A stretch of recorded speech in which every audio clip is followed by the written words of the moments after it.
শুক্রবার সন্ধ্যায় বিশ্ববিদ্যালয়ের কেন্দ্রীয় শহীদ মিনার থেকে মশাল মিছিল বের করেন আন্দোলনকারীরা। মিছিলটি ক্যাম্পাসের বিভিন্ন সড়ক ঘুরে প্রশাসনিক ভবনের সামনে গিয়ে শেষ হয়। পরে সেখানে উপাচার্যের কুশপুত্তলিকা দাহ করেন তারা। স্যার আমাদেরকে রাজাকার বলেছেন, এর পদত্যাগের দাবিতে আমরা আন্দোলন করছি। ভিসি পদত্যাগ করতে হবে, ভিসি পদত্যাগ না করলে আন্দোলন আমরা জারি রাখবো। আমাদের যদি পূরণ না হয় ততদিন পর্যন্ত আমরা আন্দোলন চালিয়ে যাব ইনশাআল্লাহ। এদিকে বিশ্ববিদ্যালয় কর্তৃপক্ষের নির্দেশ প্রত্যাখ্যান করে আবাসিক শিক্ষার্থীরা নিজ নিজ হলেই অবস্থান করছেন।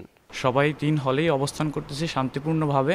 ভিসি পদত্যাগ না করা পর্যন্ত আমরা হলে অবস্থান করব। তিনি ভুল স্বীকার করেন নাই, বরঞ্চ এখন আমাদের ভার্সিটি অচল করে দিয়েছেন। আমরা কোনো অন্যায় করি নাই, তো আমরা পিছু হটবো না যতই ধরনের বাধা আসুক। তিনি অনির্দিষ্টকালের জন্য বিশ্ববিদ্যালয় যে বন্ধ করেছেন এই ডিসিশনকে আমরা যৌক্তিক মনে করছি না। তাই আমাদের এখন একটাই দাবি, তিনি আর ক্যাম্পাসে ফিরে আসবেন না। মহান স্বাধীনতা দিবসের অনুষ্ঠানে আমন্ত্রণ না জানানোর প্রতিবাদ করায় অধ্যাপক ডক্টর SM ইনামুল হক কটূক্তি করেন বলে অভিযোগ শিক্ষার্থীদের। এরই প্রতিবাদে গত 27 মার্চ থেকে আন্দোলন করছেন তারা। সময় সংবাদ, বরিশাল।